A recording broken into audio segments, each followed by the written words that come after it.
Лидерот на ВМРО ДПМН Христијан Мицкоски се појави како сведок на одбраната за така наречените организатори за настаните на 27 април во врска со протестите на за заедничка Македонија кои се одржуваа пред нападот во собранието. Мицкоски рече дека народот се самоорганизирал против погрешните политики во најава.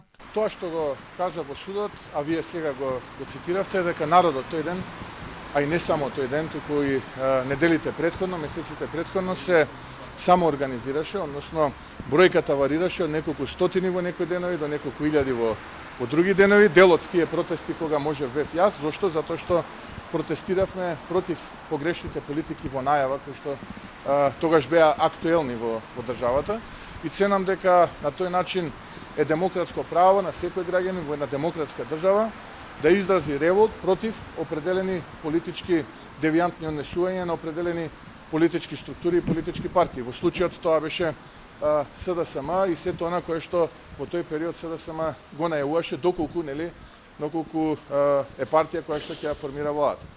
Дел од тој народ кој што се самоорганизираше бев и ја, нормално тогаш кога времето ми дозволуваше и кога можев да давам подршка на тие протести. На претходното рочиште сведочија и поранешниот скопски градоначалник Коце Трајановски и екс-председателот на УМС Владимир Неловски, кои потврдија дека партијата не учествувала во организацијата на протестите на движењето за заедничка Македонија. Сите сведоци на одбраната досега во судењето сведочија дека ВМРО ДПМН не било организатор на случувањето од 27 април 2017 година.